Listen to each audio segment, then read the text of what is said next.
Join me, Mark Windows, with Tony Hurst for Windows on the World live every Sunday 9 to 11 p.m. GMT at autonomousmedia.net. Welcome to Windows on the World, episode 20. We're live. It's a Sunday night. Interesting show for you tonight. Mark's been on the research as usual. Tell us about your week, Mark, and where we're going tonight. Well, it's been all right, Tony, and we still haven't heard back from the Chief Constable of Kent, the letter that was sent to him after last Sunday's show. And of course, police perverting the course of justice, in brackets, Kent UK, went up 5 days ago now. And there's another one that's going up as well. Basically, Bent Police Exposed, which I did with Chuck O'Celli during the week.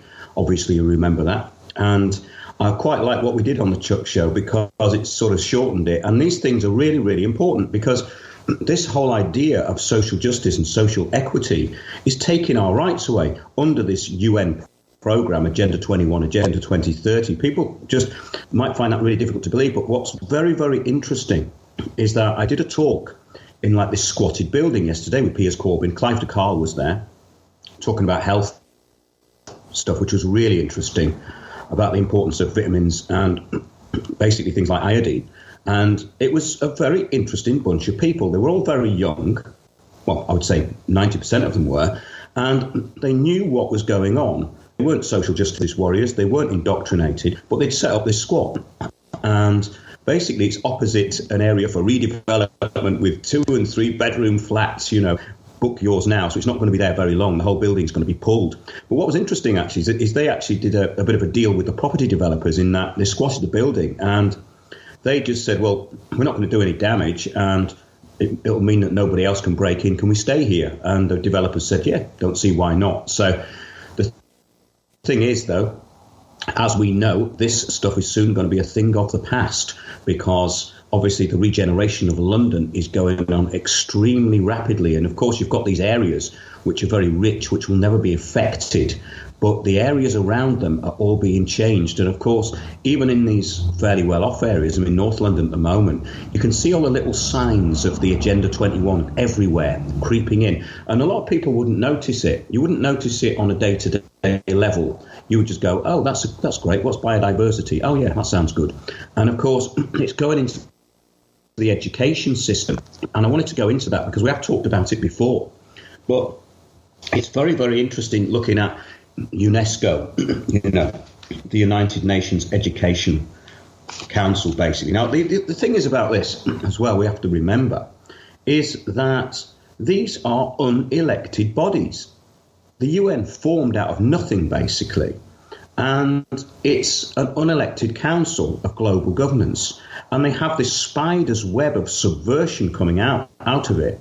And it goes into so much stuff. I mean, the thing is, when I look at this, I find links everywhere. You start getting one link to something and it will take you into something else. But they're all broadly the same goals, which is the goals of Agenda 21, which is now Agenda 2030, and the 17 goals for sustainable development, which are being taught in our schools. And this is it, you see. The main thing that's going on is the indoctrination of now. We probably have 2 generations that are indoctrinated. One generation's 15, 20 years. I think we're getting on for 2 generations indoctrinated now. And this is going to be very interesting to see which of them are going to go with it and which of them are going to step out and not be zombies. And we've talked about that, haven't we? Zombie Towns UK.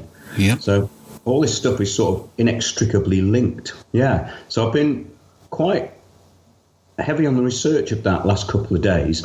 And I did this talk yesterday, and it took me all over the place with the Agenda 21 principles. And broadly, the people that got it, they didn't really question it. Maybe you could say I was preaching to the converted, but it was actually very refreshing that people are onto this. Because obviously we just get through the mainstream media, these idiots in Antifa, and of course all this controlled narrative nonsense. And we've covered all this kind of controlling of the narrative of these awful groups like Hope Not Hate or Hate Not Hope, who've ironically now, well, it's not ironic in a way, they've targeted this guy called Peter Sweden. He's got a YouTube channel. And he's basically what you would call, or what the mainstream media would call, alt-right or something like that. He's worried about mass immigration in his country. He's worried about cultural Marxism. And he's been attacked by Hope Not Hate, but also his parents in England, because he's back in Sweden now, they've had visits from the police hate crime unit. And this is something else we were talking about the other week. So we've got a situation where, as we said last week, that there's no justice within the system. But if your feelings are hurt, just phone the police and they'll be on it straight away, you know. Yeah, don't bother if you've been burgled, though. No, but if you've got hurt feelings, or you think that you may have been undermined, or you feel as though you've been abused on Twitter, or you think you're the victim of hate speak, get onto them straight away. They'll be round like a flash, I guarantee it. Yeah, so what business did the police think they had at this fella's parents' house? What are they looking for there? Well, they were concerned about him, they said, but what it was about, it seems, is surveillance, you know. They want to find out where he is and what he's doing. Obviously, they've got his real name. And it's all down to these groups like Hope Not Hate and StopTheHate.org. And I had a whole list of these things. Once I started looking into it, and of course that glove puppet, that absolute traitor Sadiq Khan, is in it up to his neck. He signs off everything like this. And it's because it's all cultural and diverse, and it's all empowering, of course, with these terms, obviously, as we know, mean the opposite. And once you look at the United Nations goals and the small print, it's absolutely blatantly obvious that they mean the opposite, because there's some really scary stuff in there, which we'll get to a bit later on. But I saw something very interesting this week, which tied into something to do with Agenda 21. And I've always said, basically, we've got this global communist system, which is implemented under what most people would call capitalism. Because I had this conversation in Wales several weeks ago. A friend of mine up there, he's a sort of dyed-in-the-wool, real extreme left communist, really. But we have common ground because he's sensible. He's not one of these kind of mind control people. He's just coming from a different perspective. And I explained Agenda 21 to him, and he said, it sounds like capitalism. I said it is capitalism in that sense, because it's a global governance done under a corporate structure. And I found something really interesting. You know, I've been listening to this Soviet subversion stuff, yep, and how people like Yuri Bezmenov describe destabilization and infiltration and taking over.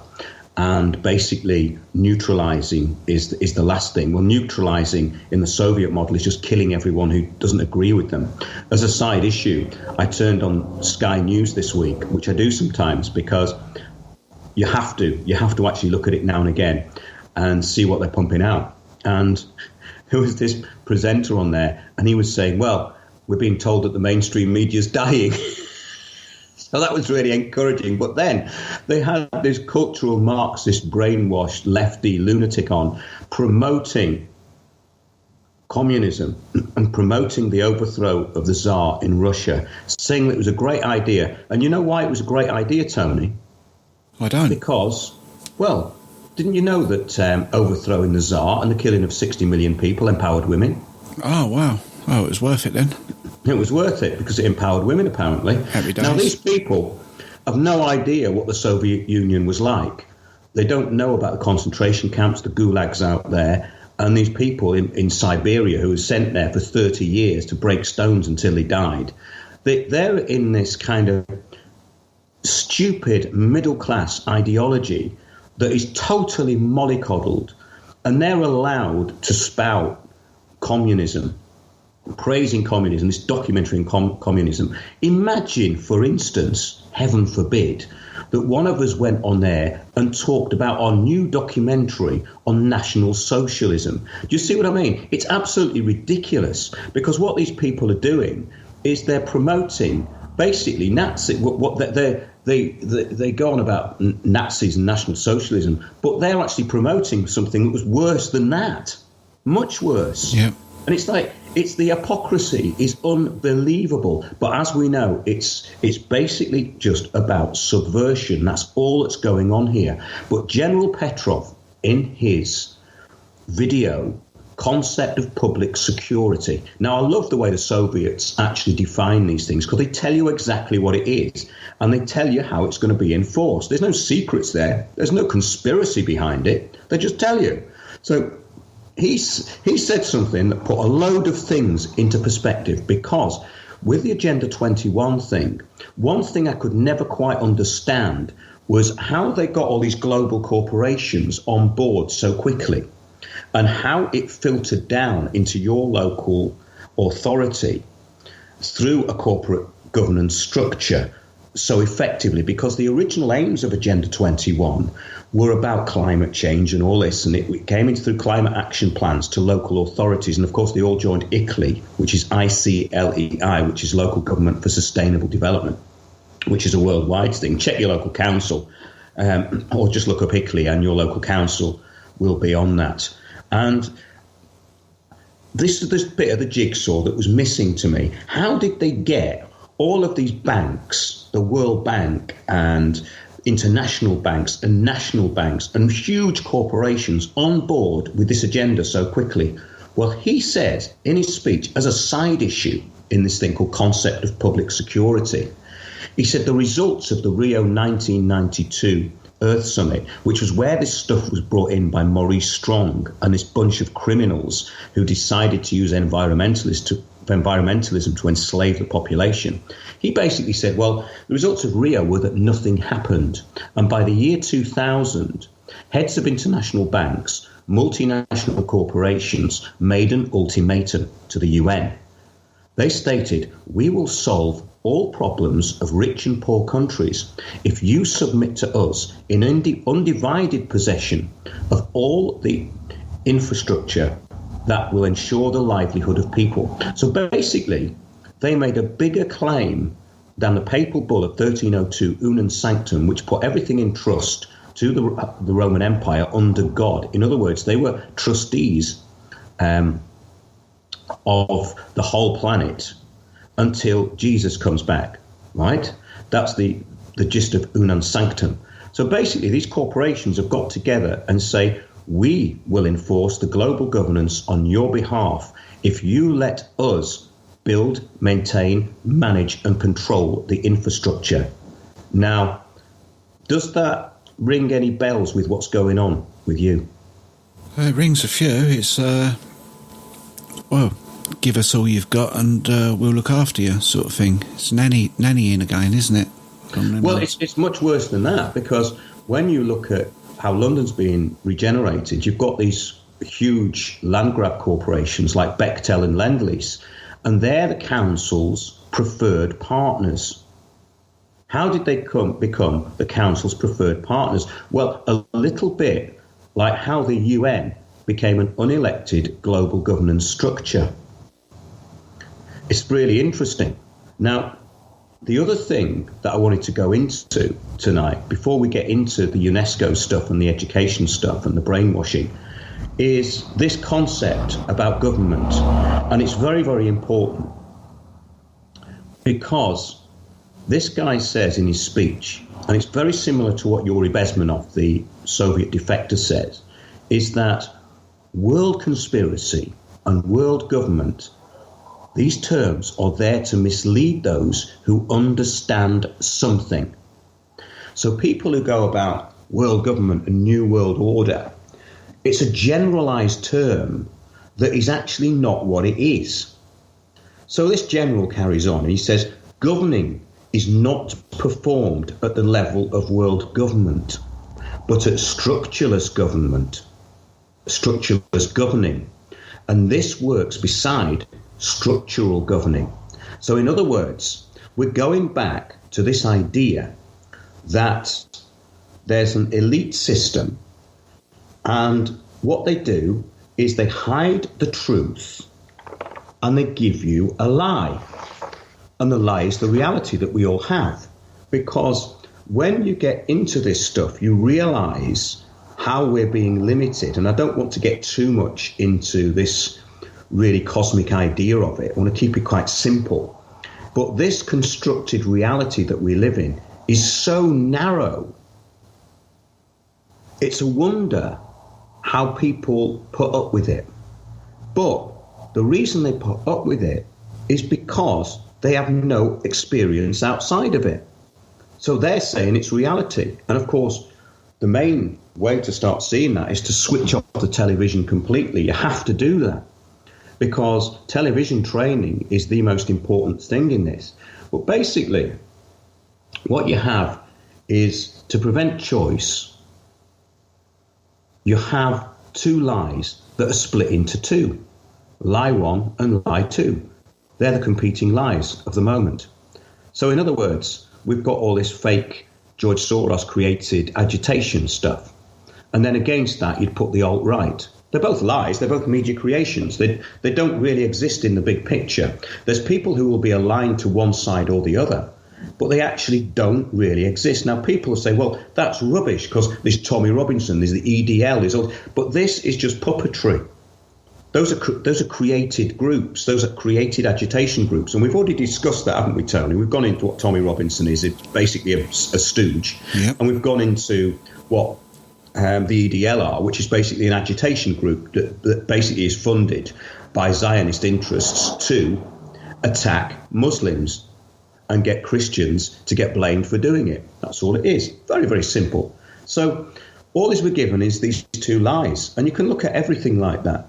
Sometimes they split the lies up into several lies. But basically, think of it like this. There's lie 1 and lie 2. The public are placed between the two lies. And this is known communist subversion techniques. So the elite have been between the truth and the lie. And supranational governing is a structuralist governing based on these management tools. And that's how they describe it. They describe these as management tools, which is just what they are. In corporate governance, you have management tools, don't you? Yeah. So it goes on to describe how the different weapons are being used.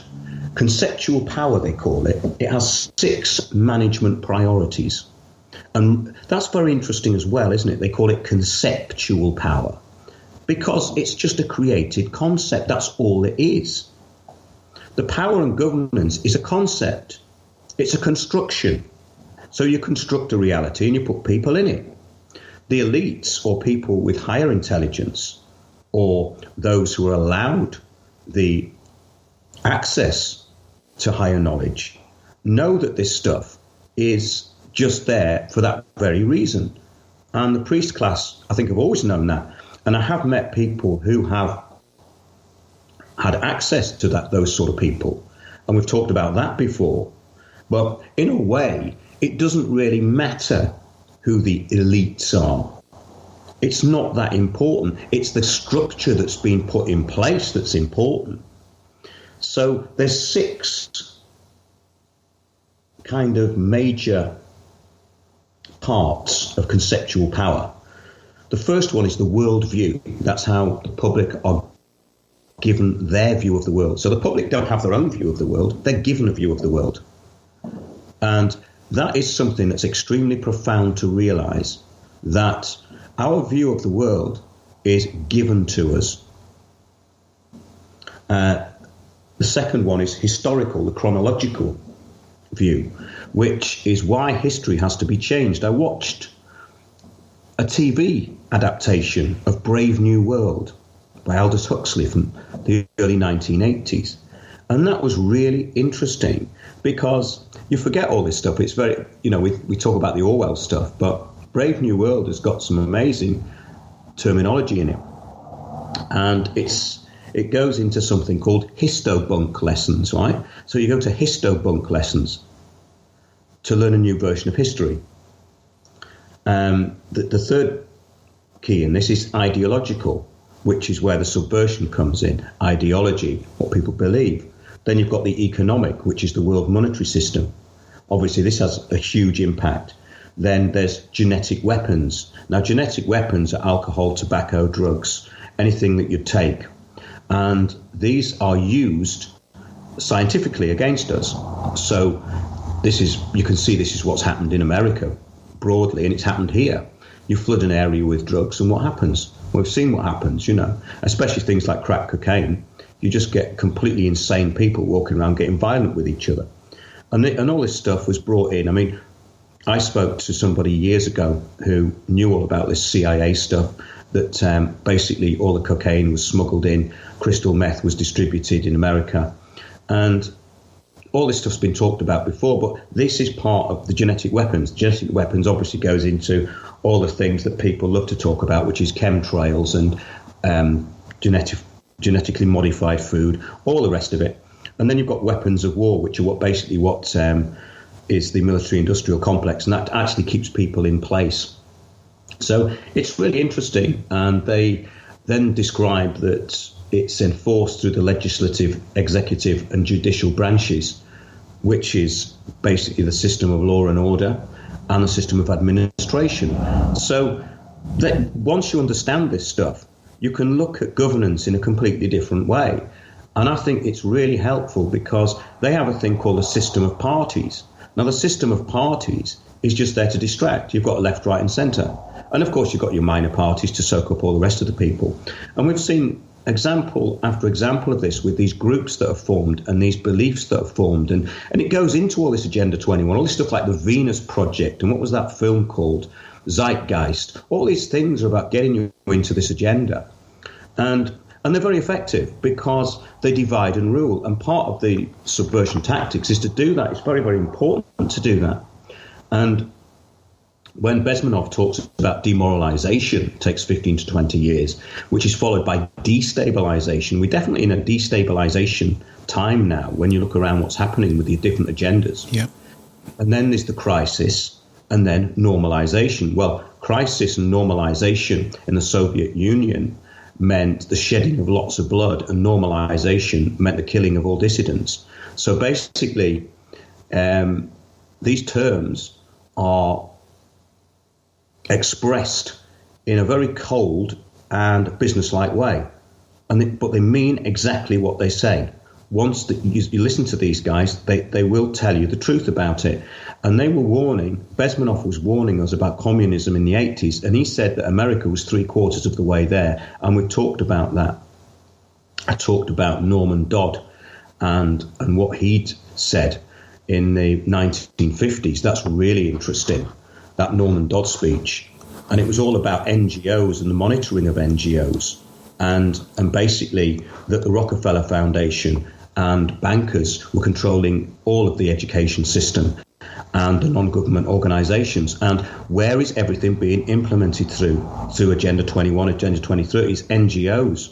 You know, this is where it's all being put in. I mean, that's the thing when I talk about this. It goes into such a big picture.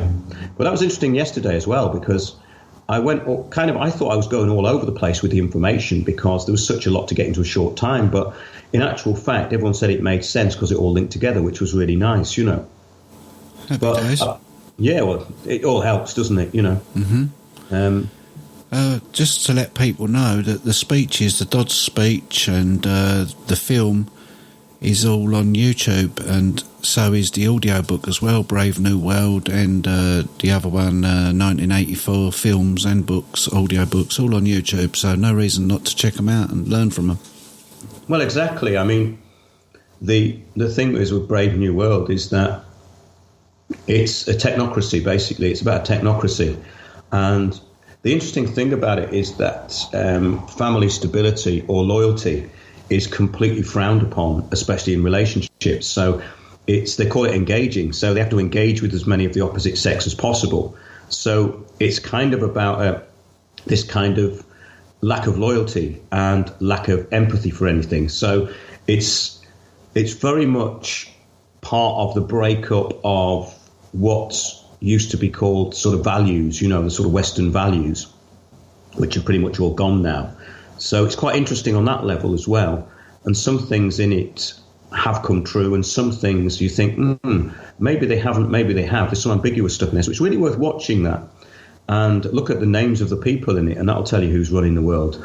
It's fantastic. They've got all these different people. There's even a Miss Rothschild. It's fantastic. It's really good. So that's worth a look. But what we've got to now is, you see, the thing is with all this globalism is that consensus is much more important than facts. And as we stated, and this is what I wanted to talk about as well tonight, that learning has not taken place until values are changed. That's the National Council for Education. And the other point about all this is that governments define property rights. Well, that didn't used to be the case. Property rights used to be inalienable, and they're part of the American Constitution. But we had inalienable property rights here. But obviously, from the 1600s on, then that changed a lot, especially with the Poor Laws and what came after it. So everything outside programmed worldview now is defined as hate speak.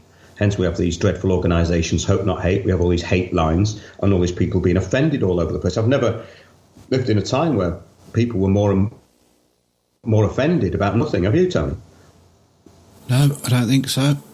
I've not even come close to it. In fact, through my younger years, for the last, I don't know, up to about 15, 20 years ago, I suppose, it was pretty au fait to be quite abusive, really, in the circles that I moved in. You know, people could take a bit of rough and tumble and a bit of banter, as we called it, and it was all considered to be good, clean fun. But nowadays, you know, it's all got a bit silly, hasn't it? Well, it's an absolute cocooning of people into their own narcissistic little worlds and being helpless. It's about being mentally helpless. So this psychology is very, very effective on most people, because most people will be very compliant to it, and we all are to a certain degree. I mean, political correctness, I mean, sometimes you don't want to say things because you know that the reaction you're going to get is going to be tedious, really. It's going to be more hard work. Yep. So sometimes you just say, oh, I won't bother, you know. Yep. And that's what happens. So that's a kind of resignation that it's out of control, you know. But yeah, we've got an unelected media. That's another thing that's really important, is that who elected our media? Did you elect anybody at the BBC? Was the BBC Director General? Was he elected by anybody? Was he elected by the people who paid the licence fee? No, he wasn't. No. We weren't given a choice, were we? We weren't given a choice as to their governance system. So their governance system, which based on communitarian stroke communism, etc., and global warming and the religion of Gaia and all the rest of the nonsense that they push, and the disinformation, is unelected. So let's have a look at unelected TV. They say that about North Korea, don't they? They say that about communist countries, that they have an unelected, uncontrolled media. Mm-hmm. It's basically a controlled media, which is not controlled by the public. So the BBC is not controlled by the public, it's unelected and it's unaccountable. So that should tell people all they know. All they need to know. Yeah, that should be every reason that you'd need not to pay any licence fee. Mm. So once you start questioning these things, it sort of becomes apparent, because so the BBC is a state broadcasting system apparatus of propaganda, which is entirely unelected and unaccountable. It is actually unaccountable because their internal system is basically that it has to comply with its own standards, and of course Ofcom. And Ofcom are a mafia organisation. That may sound really weird to some people, but I know somebody who was horrifically targeted by Ofcom because he exposed massive corruption. He exposed massive corruption in a huge corporation that was putting stuff on TV that was basically ripping off the public left, right and centre, and I mean absolutely millions. And Ofcom told his girlfriend that he'd committed suicide. That's Ofcom. Wow. It's incredible. I know the fella. I'm not going to name him. He's a good friend of mine, and he's really suffered. He's been absolute. When you talk about a targeted individual, this guy is a targeted individual, and I've never seen anything quite like it. He's been stripped of his property. He's been driven into basically a breakdown. Because when this happens to people, they can't understand it.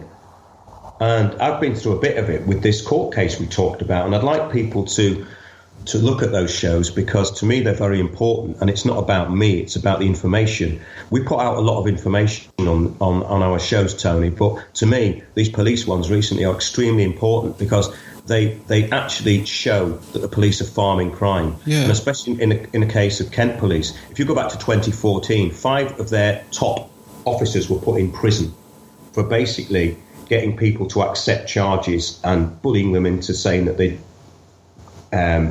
been committing offences. Just read about it. I want to put more out about this because it really is shocking.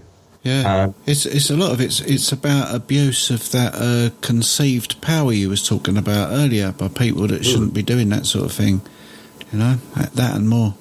So when people talk about these organisations, fluffy things like the BBC and Ofcom, I know that Ofcom is a mafia because nobody who was in an organisation would say or do a thing like that. Jackie Smith MP got involved. She was extremely concerned about it. It was brought up in Parliament in 2009. So that is pretty scary stuff when you've got this regulatory body that's acting as a mafia and threatening people like that. That should be something that people bear in mind. So let's get on to what this is about, really. I mean, we've given a good sort of background there.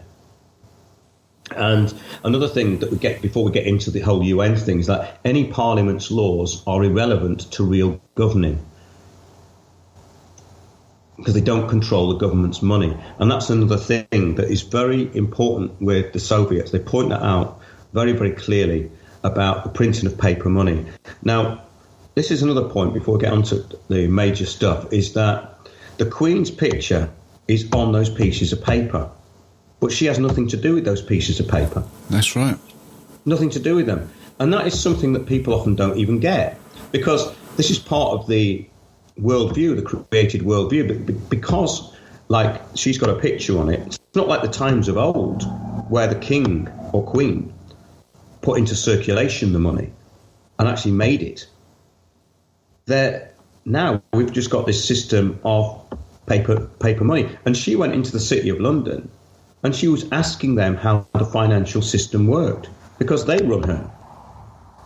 I mean, the identifier of the City of London sits in Parliament and he's telling them what to do. So all this stuff's kind of important. Identifier, do you mean the remembrancer?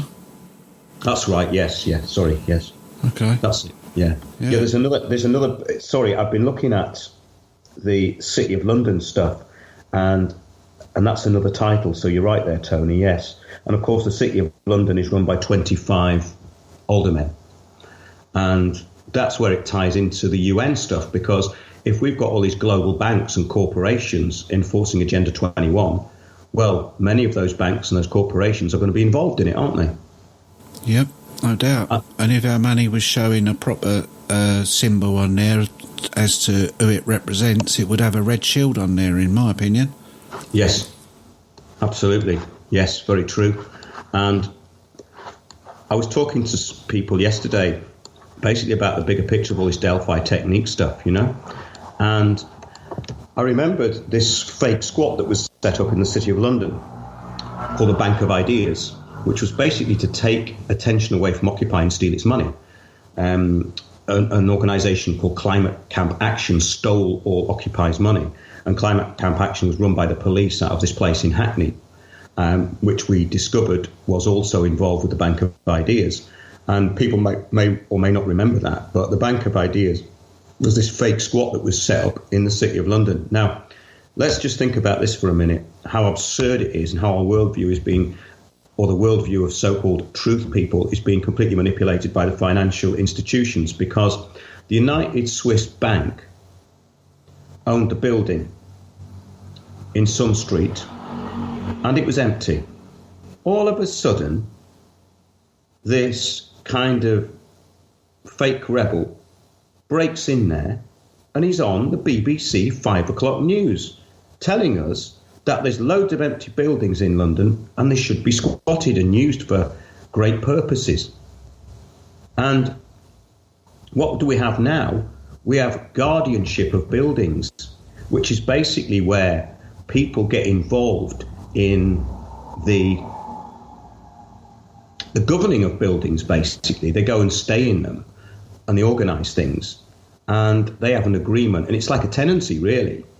So basically, the fake squats were probably preempting that. But what was very interesting about this was that the Bank of Ideas Limited was started by a guy called Victor Pearl in Argentina, who was linked into, guess what, UN Agenda 21, climate change, the whole thing. So that's a really good example of what I've just been talking about. So you get this unquestioning people went there.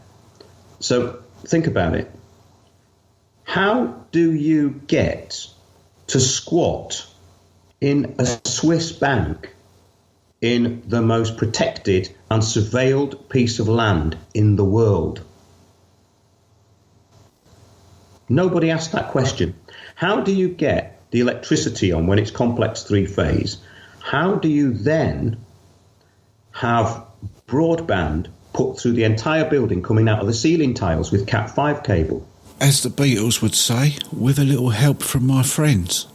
Nice one, Tony. Like it. Yeah, very good. But that was a really good example of manipulation. And I talked about that yesterday because we made a film called The Puppet Masters of Occupy. And we found out this Saskia Kent, who came in as a facilitator, a complete globalist, for want of a better word, who was promoting climate change in schools for, guess what? Yeah, the fossil fuel industry. I love it when these sort of these people who are sort of pro-climate change go, you're funded by the fossil fuel industry. It's actually untrue, because the people who are opposing the climate change agenda are not funded by the fossil fuel industry. The fossil fuel industry funds the globalization agenda, which is the carbon dioxide myth. They fund it. This is fact. You can just look it up. So that argument, again, is a post-truth world argument. It's really funny. But yeah, we made this video called Puppet Masters of Occupy, and we exposed it. And that was the first time I'd seen the real nasty side of what's called Delphi technique, which is this way that groups are controlled through group consensus with a facilitator and a co-facilitator. And I gave some examples of that yesterday in the talk, and I think it's really important. It would be good to do a little road show all about that, to take around the country so that people can see how it works. So when they go into one of these council meetings, they can all be subversives. Let's use the Saul Alinsky rules for radicals against them. You know, let's be subversive against them. That would be real fun. Yeah. Just getting the facilitators out of the building. I mean, Piers Corbyn tried it. He said, what we've got to do is ask for ballots. And he said, we want ballots, we want ballots. That was at the the Southwark Regeneration Programme implementation, which we went to. I looked at something today called the New Urban Agenda. And this goes into something called Habitat in the UK. It's really interesting. And it goes into how this corporate governance is being implemented locally, the thing that we talk about a lot. It says, to be sure, the new urban agenda, as inclusive as the process was said to be, was eventually adopted by states in October 2016 in a classic United Nations process. I love that, don't you? A classic United Nations process. That means unelected global government telling you what you're going to get, right? Yeah. A classic United. I love that. That's so good. Take that, like it or not. Yes, states, in a way, were thereby asserting their sovereignty over their cities. Wait a minute. So the states that the city's in were thereby using the United Nations, asserting their sovereignty over their cities. That's an oxymoron. That means giving away your sovereignty to the United Nations. I mean, the sovereignty is down to the people, and the sovereignty is about the governance of the state or city. So the idea is that the people elect the government of the state, the governance of the state. So, I mean, this is, when you take this language apart, it's incredible, isn't it, that people read through it. And I think it's part of this brainwashing is that they don't take it in, because a lot of this stuff is very benign until you actually start taking it apart. It's psychological subversion at quite a clever level. However, it carries on. This is an article I've pulled up today. Consider this statement made at the time by Emmanuel Pinault, head of city diplomacy at C-Cities Climate Leadership Group. Yeah, and it's called Habitat. It's called Habitat for Humanity, UK. This is their website, and this is where it all leads into. Through solid ground, we are mobilising existing supporters and new allies to motivate policymakers at all levels of government to change land policies and systems. Whoa, wait a minute. To change land policies and systems. How would they change land policies? I don't know. I've got a feeling they're not going to go on and explain that, though. Well, what they actually go on to explain is that 75% of all land in the world is basically undocumented. Now, what does that mean? That means that they need to manage it, of course. Right? So, as it says, levels of government to change land policies and systems inclusive of the 4 sub-themes to ensure that more people around the world will have a decent place to live. Now, the next section is called Getting Ready for an Urbanised World. Habitat for Humanity, UK, believes in the importance of housing at the centre of the new urban agenda. If we are to tackle the challenges brought on by a rapidly urbanising global population, housing should be a high priority for all levels of governments. Now, that's interesting, because what they're doing and saying there, and part of the Global Action Plan, is to push people from the country into high-density housing in cities. Yeah? Yeah. So that's really interesting. Mm-hmm. Housing close to employment and transport hubs reduces vehicle dependence, reduces pollution, promotes housing designs with low embodied energy and low energy consumption. Now, what does that mean? So because you live near a tube station or a bus, that your house is going to consume less energy? Doesn't make any sense.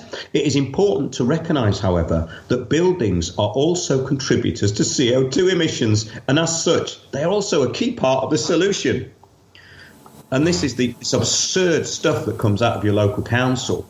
And what they're doing in California is putting liens on people's property with these climate action plan impositions, where basically they're saying, well, your house is not really very sustainable because it's leaking out CO2 and you've got gaps in your windows. And what we'll do is we'll lend you the money to put it right, because you have to put it right because it's legislation, state legislation. We'll give you the money to put it right. Oh, but thanks. in return, we have a lien on your property. Oh, sounds like a good trade. Does, yeah, it sounds like good Thanks, business mate. to me. And that goes back to what we're saying about it being a corporate infrastructure. Makes complete sense. What that general was saying now rings true, doesn't it? Yeah. Because if it's corporate, then it's all about land grabs and money. So it carries on. The Solid Ground campaign is a set of advocacy, communications and mobilisation activities that will influence norms, basically change agents coming in, policies and practices to achieve lasting change. Lasting change. These are the 4 sub-themes. This is interesting. Secure tenure is the ability to live without fear of eviction. 75% of land worldwide is not legally documented. That means we'll have it. With security of tenure, people invest more in their homes and their futures. Now, what they're doing here is they're mixing control of people's property with their ability to have a tenancy. Can you see what they're doing? Yeah. It's what they're talking about, that under the UN Agenda 21 goals, you can't own anything. It's impossible, because private property is to be abolished. So they're saying you've got a right to have somewhere to live as long as we tell you you've got a right. And we're seeing this all over London, Tony. There's people disappearing in places in London, in council estates, and nobody knows where they're going locally. It's very, very weird. Mm-hmm. And this is happening all over London. Yeah. And I'm getting people all over the country now telling me that they're getting these fake surveys after what we were talking about with Chris the other week. Okay. Fake surveys turning up. All the stuff we've been talking about for years is happening everywhere. So this corporate infrastructure is embedded in everything. Now get this. This is where it gets into the usual Agenda 21 stuff. Gender equality is vital because women are disproportionately affected by land access issues. What? Can you get any sense out of that? Not really. That makes absolutely no sense at all, because under their agenda, nobody has rights to land. This is part of Agenda 21, which is the most scary thing. The rights to own a bit of land and do what you want on it is taken away. So this is absolute stupid Soviet propaganda. It's basically it's the post-truth world, isn't it? It's absolutely the post-truth world. Yeah, more proof that we're living in one. Yeah. So it says slum upgrading is critical as the world urbanises. Now get this, by 2030, right, remember that they want Agenda 2030 is when they want everybody to have somewhere to live by, yeah? They want everybody to be in the Sustainable Development Programme in their little hive housing with no land or property rights, but it's all going to look quite good. But listen to this. By 2030, nearly 1 in every 4 people will live in a slum. Wow. That is incredible, isn't it? Because they're going about getting people out of poverty, and they're telling you that you're going to live in a slum. Well, what do you say? What do you say to that? I don't know. I'm supposed to be helping you out and having something to say, but I can't find any words. No, it's carry shocking. On. But I think I should read that out again in case anyone didn't quite take that in. By 2030, under Agenda 2030, the Global Action Plan, nearly 1 in 4 people, 1 in every 4 people will live in a slum. I can't believe it. Right, okay. Something to look forward to then, I suppose. Can't wait. Disaster resilience is essential, as nearly 200 million people per year are affected by disasters. Without proper land laws in place, people lose their homes and their ability to recover. Now, interesting point. I was in Nepal a couple of years ago after the earthquakes. The UN were in there. They were ratting around everywhere. There was UN vehicles all over the place. And I started to see stuff there, which is very, very interesting. They were talking about empowerment of women. What that means, for anyone who doesn't understand what that means, is they want to split up the family and get the sexes fighting amongst each other. Because in Nepal, they're very close-knit. They're very sort of family-orientated. So that's their way of empowering women, right? It means taking away the family structure. And the UN were already in there creating a superhighway all the way through Nepal, right? And they're controlling the land assets there. They're having more difficulty in that country because the infrastructure is not good, and it's not like other parts of the world. It's not like, well, certainly not like Western parts of the world, because there's a lot of people living in very isolated places, and the cities like Kathmandu are very, very crowded, and people are basically on a different level there. They're rushing around trying to get enough to eat, and you have to work a lot harder there. You know, you never see a fat person in Nepal, put it that way. They are absolutely on the go all day long. So these UN plans, I don't think, are going to work very quickly in places like that. But the insidious nature of it was very apparent. And they're saying it here, disaster resilience is essential. In other words, what they do, they go in with a big benevolent hand, the iron fist, and they just start taking everything over. The UN were in there rebuilding the houses for the Nepalese, saying, we can help you build earthquake-proof houses. Well, basically in Nepal, people build their own houses, and if they get damaged in an earthquake, which is pretty rare, really. I mean, there was a lot of earthquake damage, but you're not talking about like masses and masses and masses and masses of homes everywhere. I mean, people there build pretty quickly. So that's the UN going in there and taking over, and I saw a lot of evidence of that. So there you go. So go building sustainable cities and communities, the new urban agenda. Yeah, this is all part of it. And the way they describe it is incredible. Poverty reduction, employment opportunities. Well, under Agenda 21, it's all about volunteering. It's all about social equity, which means everyone's poor. That's what this means. It doesn't mean employment opportunities in the respect that you might earn some money. It means that you might get a job which can keep a roof over your head. That's what they mean by that. And that's what they mean by poverty reduction. They mean that it's done under social equity. And then, of course, education, crime reduction, health. Housing is also a key factor contributing to economic growth, addressing energy consumption and fostering resilience. Yes, so here we go. It's all this stuff goes on and on and on. Yeah, this is an interesting one. Housing needs to be recognised as a process rather than a product. Does that make any sense to you, Tony? Not really. It should be recognised as a vital necessity for everyone. Well, it used to be an inalienable right, but our inalienable rights don't exist under the UN Human Rights Act. Because we have rights as a person under the law, which means that basically you're property under the law. And property has no rights. Property can only be conveyed. So we are articles to be conveyed under the law as property under the UN. So that's what our human rights are. They're our right to be transferred as property. So housing needs to be recognised as a process rather than a product. That is just insane. House builders and urban planners need to do more than simply build large quantities of housing. and focus as well on addressing the 7 elements of the right to adequate housing. Now, they're going security of tenure. Now, that's totally opposite to what they're doing with these part ownership places and all these new blocks, because the property rights in them are massively going to be undermined. And the reason that we've had this demolition process for 400,000 council houses in London under the Brownfield Summit, every bit of council property has been labelled as brownfield, dirty waste industrial land, is that there's people there with lifelong tenancies. But under Agenda 21, Agenda 2030, you're not entitled to a lifelong tenancy. You're entitled to what you're given and what you're granted. Those are totally 2 different things. So it goes availability of services. Yeah, we know all about that. That's having basically your corporate bar, your gym, your eye scanner, and your smart home. Affordability, accessibility, location, cultural adequacy goes on. This is just very, very interesting, because whenever I go into this, I keep finding more and more and more.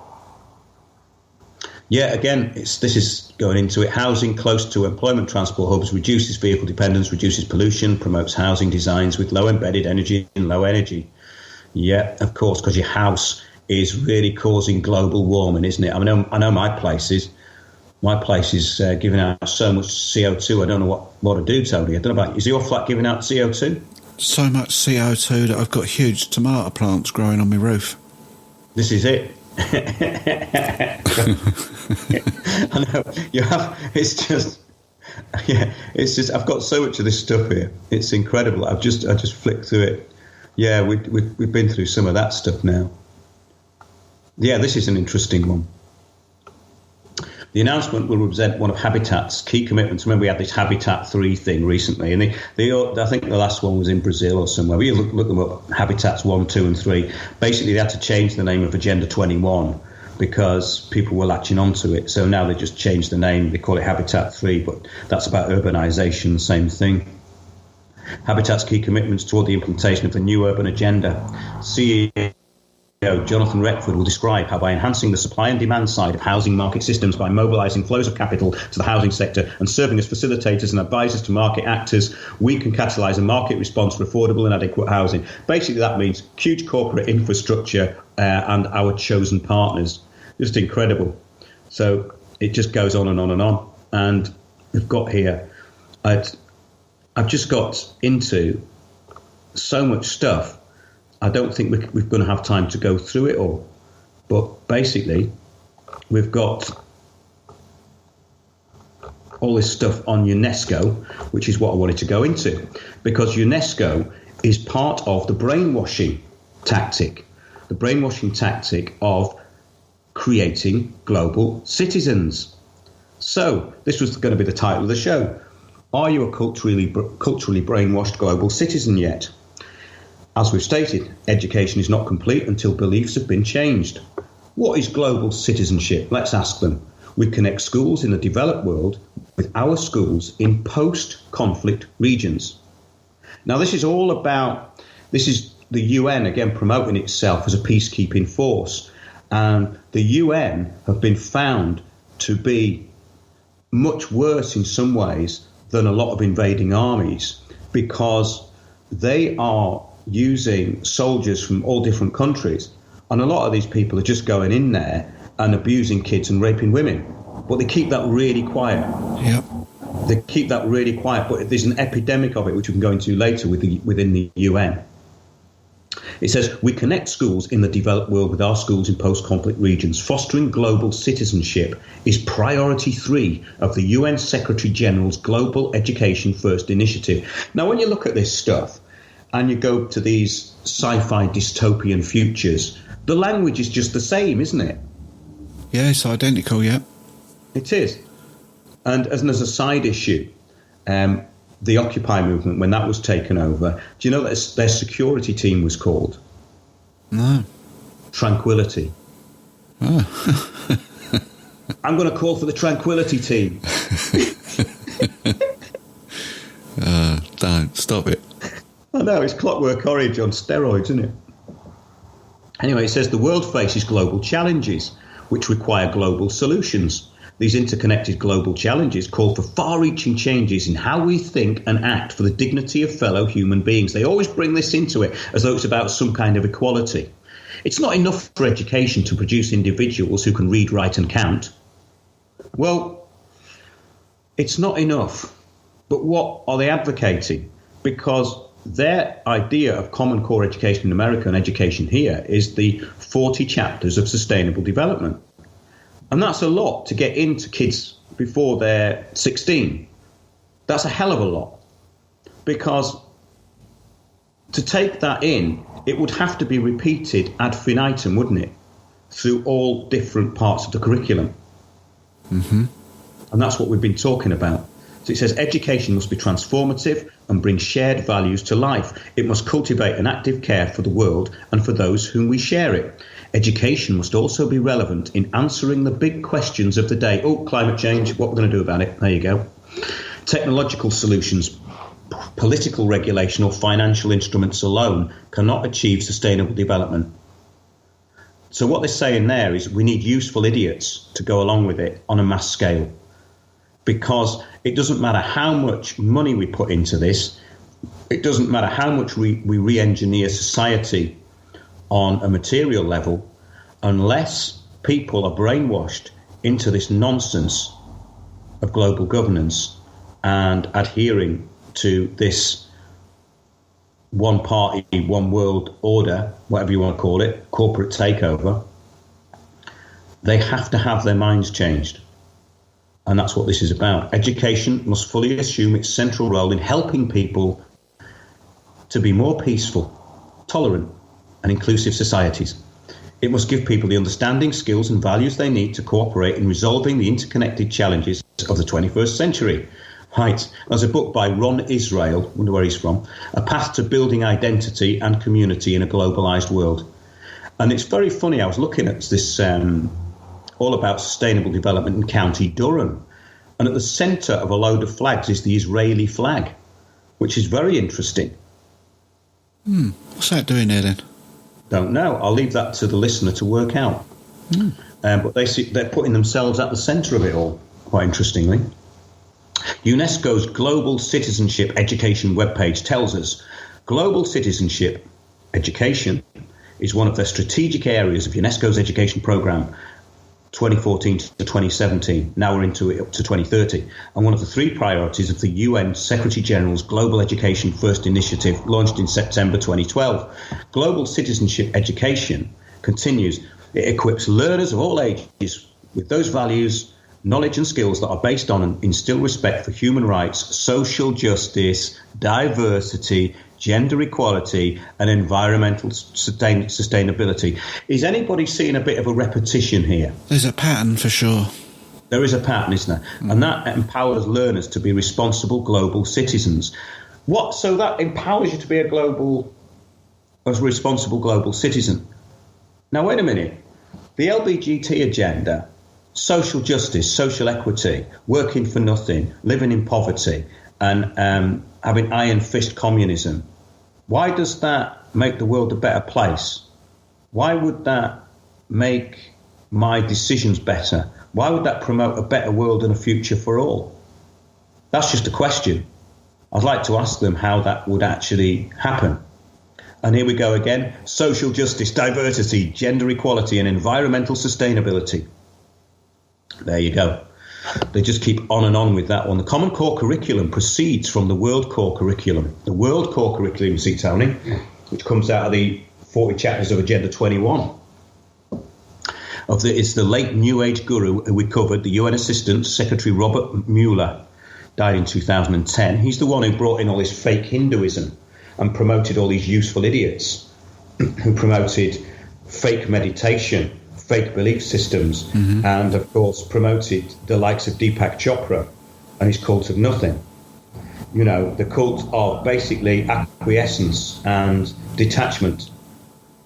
A misunderstanding of actually, in my opinion, what meditation's about, because meditation's a big thing and it's quite profound in a way, because you are seeing an interconnectedness in my view. But what they're talking about is that when you see poverty or you see someone in distress, you don't do anything because that's their karma. They're meant to be there. However much they're suffering, they brought it on themselves by a previous life. So I can go around looking at myself in the mirror, playing with my iPhone and indulging in nonsense. And that's okay because that's my karma.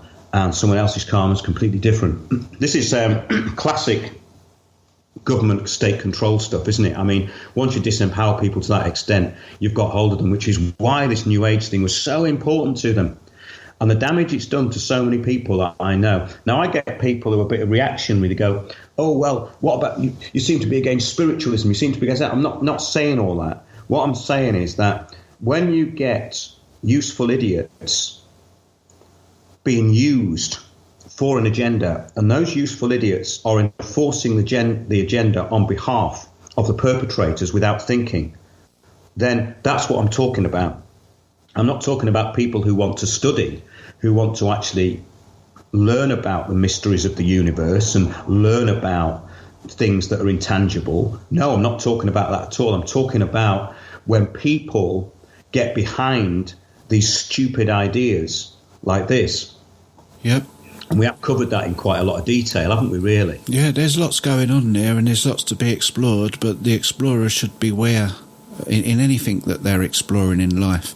And in these fields that you're talking about, especially because they have been taken over, packaged and marketed and sold to some people who probably shouldn't be having that sort of information and approach to it, because as far as I'm concerned, it can be a dangerous business if your mind's not in the right place. Well, exactly. I mean, this is the thing about it. Again, it goes back to controlling the narrative. It goes back to the worldview, the ideological view that's being manipulated.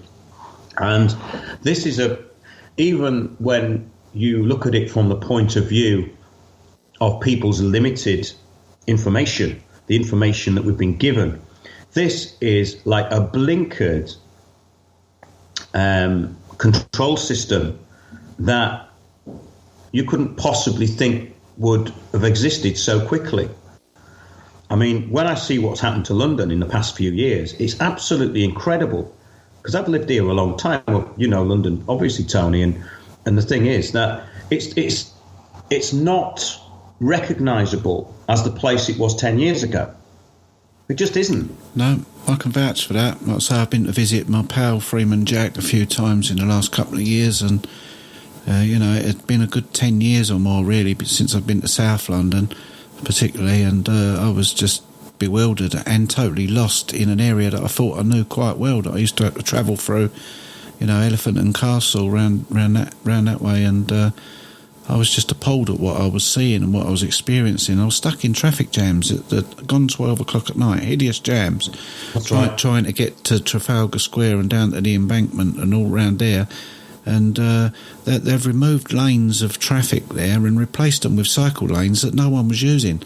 So everyone that was using a car were all stuck there and no roads left. And where we used to drive is an empty cycle lane. And what's that all about? Well, I was down there last night with Piers Corbyn, actually. We were walking around there, and he said to a friend of ours, he said, what do you think of the new Elephant and Castle? And in actual fact, if you were a newcomer there, you'd say, oh, it all looks very kind of clean, big pavements. But when you actually look at what it is, it's like this kind of weird, temporary toy town. It doesn't look real. It's because it's been put up in such a hurry.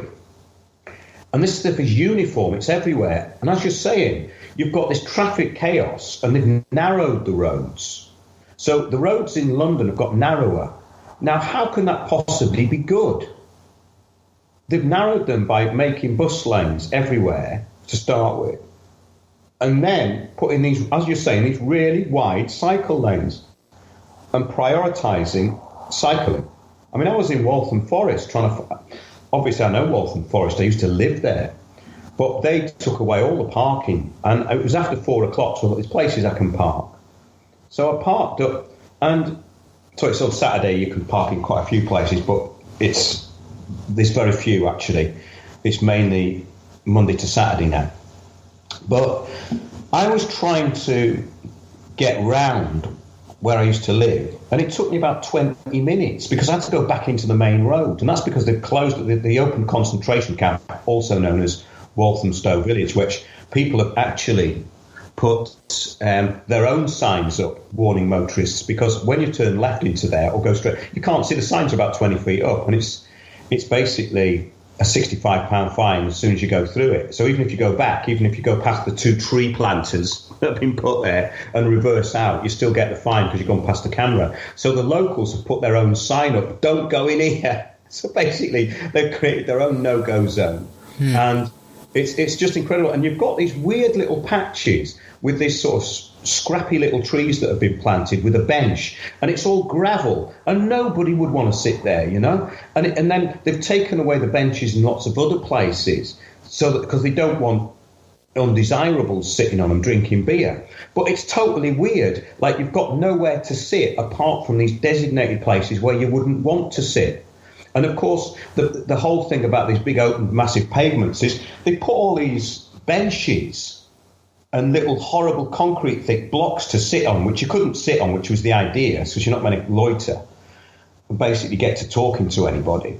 And they're on roads, and you wouldn't want to sit there anyway. So they're putting places to sit where you wouldn't want to sit, and they're taking away places where you would want to sit. It just is incredible, you know. But maybe we should have a break from this, Tony, and come back and speed up the agenda a bit. Okay. Yeah, we'll have some Ambience. Check him out on SoundCloud, bit of trance music. Cheers for listening, everyone. We'll be right back in, 6:40. Oh, welcome back to the second part of Windows on the World Live on this Guy Fawkes night in the UK.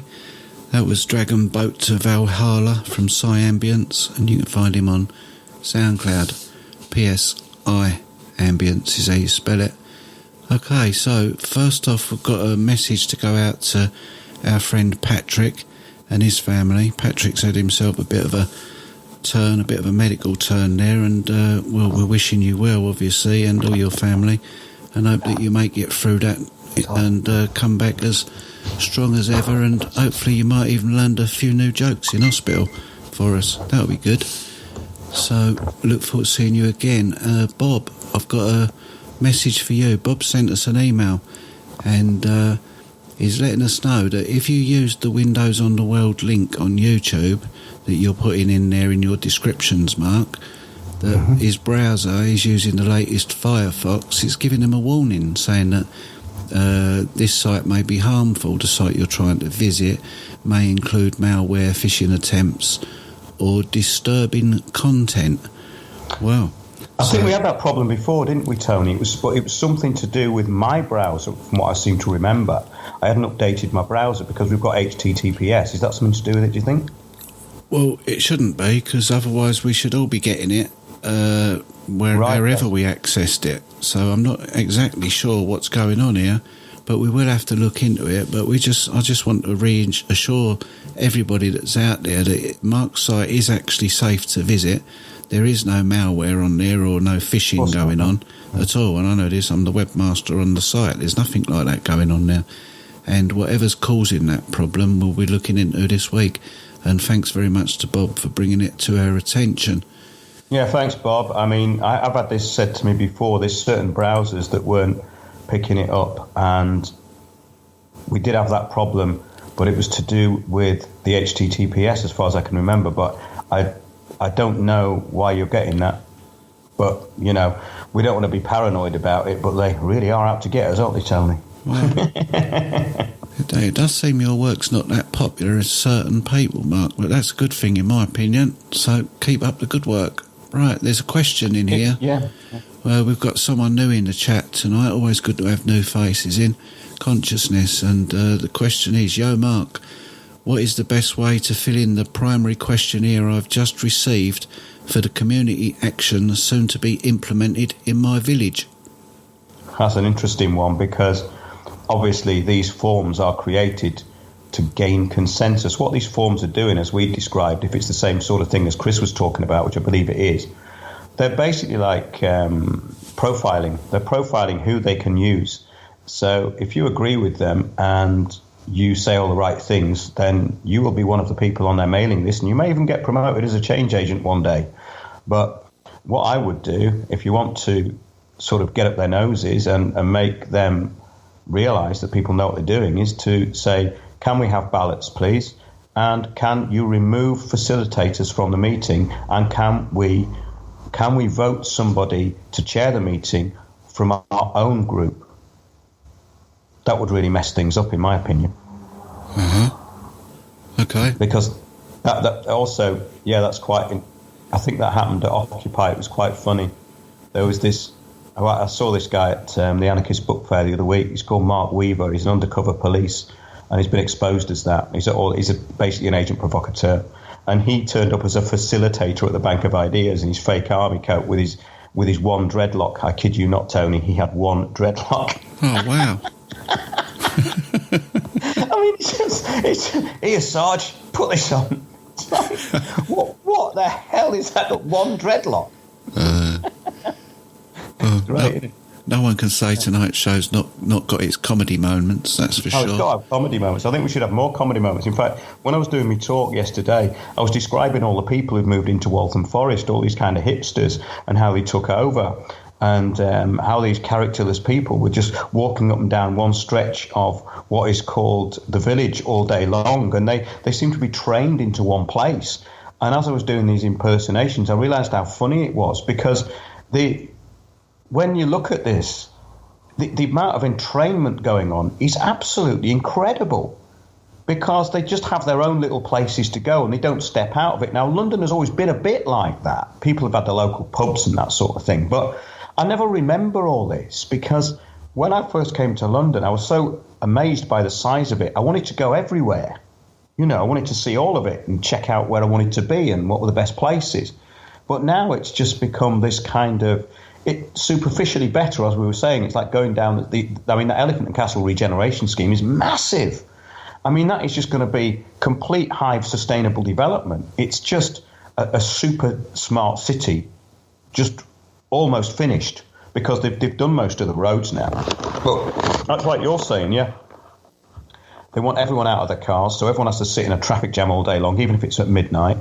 And yeah, it's one of the reasons I got out of Waltham Forest, actually. But the thing is, with all this Delphi technique, and that has to be identified. So if you want to make an impact, I suppose you need a group of people to start, maybe get their survey and put 2 lines through it and got full response attached and put your name at the top of it and put your own terms and conditions on there and send it in. Get everyone together. You'd need quite a lot. They would try and ignore it, but when it comes to the meeting, you could say, well, we all wrote in and we asked for this and you're not doing it. Why aren't you doing it? And that's good, you see, because the Delphi technique will only identify what's on the agenda. So if you bring up something that's outside the agenda with the facilitator, they won't know how to react. So what you can do is demand that the facilitator stands down and you put your own elected person in. I think that'd be brilliant. Yeah, good thinking. Because that happened with this Mark Weaver, the undercover cop. Someone was saying, can we have a change of a facilitator, please? And he Delphi'd him. He goes, well, we might get onto that later, but let's talk about climate camp action first, because there's some people from that here. And yeah, we might get onto that later, yeah. Can you go, please? Can you piss off? Well, we might get onto that later, but it means... Great, isn't it? Yeah. Well, hopefully there's a bit of help there for consciousness with the problem that they've got, and maybe you want to send the form in. You can send it straight to Mark. Go to windowsontheworld.net and use the contact. Yeah, I'd like to see it, actually. People are sending me these things in now. They're talking about them. I'm getting people all over the country. It's quite encouraging, really, because I'm not quite sure how this is happening, Tony, because wherever I go in the country, I was in North London today, and some guy in a market's come up and said, oh, Windows on the World. But it's not like I'm going out amongst loads of people. It's just wherever I go, there's someone who's heard of it. So to me, that's a very encouraging sign. And it means that it's getting out there. But it's hard to know for us, because we don't know the YouTube figures are right. We don't know where they're getting the information from, really. How they're getting it, because it's not all through the website, obviously. And, of course, the Truth Seeker puts quite a lot of our stuff up now, which is good. Yep. Yeah, it is getting about. There's a few people listening, that's for sure, through the course of the week, and thank you all for that. Right. Yeah, well, we're going to get on some really interesting stuff over the next few weeks, and I've got some stuff planned already. But the implications of what we've been talking about over the last couple of weeks are still going to come to fruition, and we've had that massive victory with Crime Stoppers Kent being taken down completely, which is going to be in the show that I'm going to put up next couple of days, actually. It's a follow-up to the one we did last week, and it was with Chuck O'Celli, and we went into some very sort of simpler aspects of it, really. So it simplifies what's going on, but on a bigger scale. And I'm hearing this from so many people. I mean, it's quite frightening. They talk about social justice and social equity, and as we know, it means absolutely the opposite. It means no rights for anybody. I'd like to get into this, Tony. This speech by Norman Dodd on tax-exempt foundations, because this is highly important as to what this thing's about and how it was implemented from the start. So it's Norman Dodd, who served as an investigator for Congressman Reese's special committee, which ran from 1952 to 54 on tax-exempt foundations, commonly referred to as the Reese Committee. Now, the tax-exempt foundations steered orientation of the education system away from the US Constitution to what we have now, the Common Core system in the US, and indeed over here, because they're the same principles, as we've been talking about in the first hour. And these principles are being implemented globally, of course. This is now completed, and the foundations involved included the Guggenheim, Rockefeller, and Carnegie institutions. Now, that's great, isn't it? Because all of this, Andrew Carnegie, the great philanthropist, you know, these are the people who in the late 1800s, early 1900s, were choosing what books went into our libraries. Even then. And what medicine we was taking. Oh yes, well it's a big agenda. But if we're talking about education, then these people were definitely really at the forefront of changing it. Anyway, it says the Carnegie institutions, Rockefeller, Guggenheim, steered education from the 1900s to the present day. Large-scale industry would be administered as a unit. What we were talking about in the first part of the show, that Russian general saying that basically that corporates and banks got behind Agenda 21 and said, we'll enforce it for you if you give us all the infrastructure to manage. So there you go. That's exactly what he was saying. In the 50s, large-scale industry would be administered as a unit, and they would be the beneficiaries of this new communism. Well, isn't that incredible, Tony? How did that Russian general manage to throw that out? That was absolutely brilliant. He's joined together something, as I said in the first half, which I wasn't fully aware of as a reference. Yeah. And that reference has to be real, because everything else he said is matter of fact about what's happened with the Soviet Union and how it's administered. Yeah, good work. Nice find. This involved rewriting of US history. We've just talked about that. Using the agents of change by giving them fellowships. Useful idiots, change agents. According to Norman Dodd, the minutes from the Carnegie Foundation stated the future would be collectivism administered with American efficiency. So it's this collectivism over individualism, and that's what social equity and social justice, diversity, LBGT, all is about. You empower groups that may be slightly neurotic and reactionary. Then you create the reaction to make them turn against the other groups. So simple, this stuff, but this is how it's done. These foundations accuse Norman Dodd of anti-Semitism. Surprise, surprise. Surprise, surprise. So you say it's a corporate takeover. That's anti-Semitic, is it? What, are you saying that it's just Jews that are running it then? Wow, I didn't know that. Which was as ridiculous now as it is then. This was merely for naming the Rockefeller, Guggenheim, Ford and Carnegie foundations of working collectively to bring in this agenda. So if you're still communist, you're an anti-Semitic, which is still the case today. So basically, if you're anti-communist, you're anti-Semitic. And that's really interesting because nothing's changed there. This allegation was brought by the Republican National Committee, which stated one of Dodd's employers had an anti-Semitic book called Water Flowing Eastward. The authoress, Mrs. L. Fry, was married to one of the aristocrats of Tsarist Russia, and she suffered harrowing experiences in the days of the Bolshevist Revolution, taking us back to what we were starting about at the beginning of the programme. Sky News promoting the murder of 60 million Russians and the starvation of probably many more and the torture in gulags as some kind of good idea. And, of course, it empowered women. This is definitely the post-truth world, isn't it, Tony? Definitely. No one can argue. If you're listening, reading, watching, anyway. The first-hand knowledge of communism in action has given authority to her writings. For many years, she was associated with the work of the late French priest, Monsignor Juan, helping him in his research into the aesthetic and Judeo-Bolshevik plot against Christianity. So that was a very interesting thing, because that Norman Dodd, all he was doing was pointing out something that should have been obvious to most people, which was in the public domain. That's very, very interesting. But the destruction of knowledge and values is important to state control. And, of course, the mind of the citizen, which is the UNESCO Global Citizen. So I would say to parents out there, think carefully before you get your kids into the Global Citizen program, because it's at 4 stages. You've got bronze, silver, and gold, I think. You have a look on their website, but it's absolute nonsense. And basically, it's all about how much time you can give to it.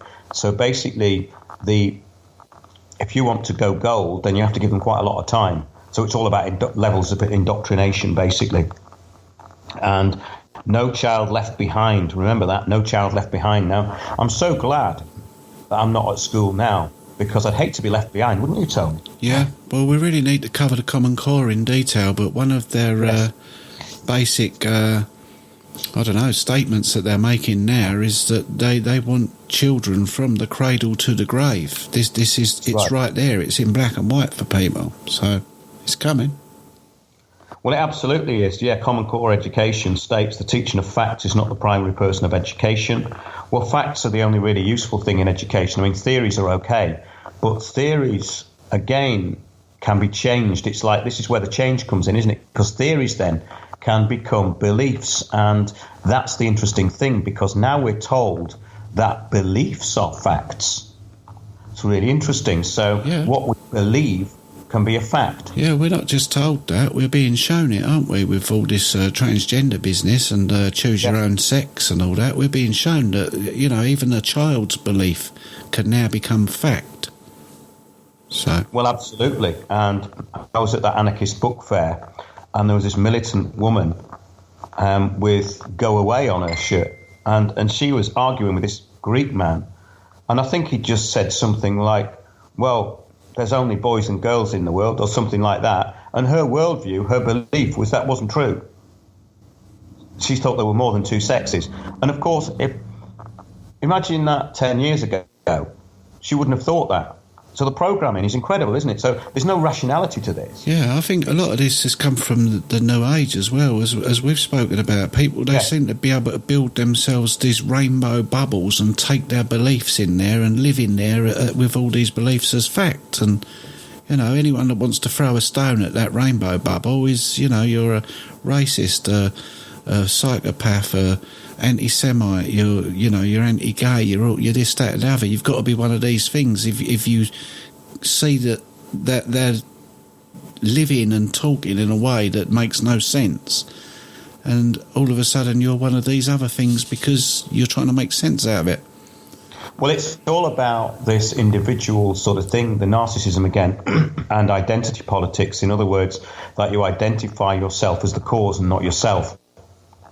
So you become the cause, and you forget who you are. That's what it's about. It's actually about the loss of your individuality to collectivism under the banner of this kind of new politics, which is identity politics. So you become the group. You become what the group is. You don't think for yourself, and that's what it's about. Basically a non-elected bureaucrat sitting on regional boards, including businesses, teachers and other appointed representatives. And this, as you're saying, the education, this is great. As we've said before, I think education is to be mandated voluntarily. Mandated voluntarily. New speak. And okay. Yeah, that's another oxymoron, isn't it? Yeah, but I think it's really important to try and get out of this cult of narcissism, this victim thing, because I think this is really, really a key part of it, and that self-reliance and the ability to think critically is the most important thing. And also the word critical thinking has been totally taken over because it doesn't mean what it used to mean.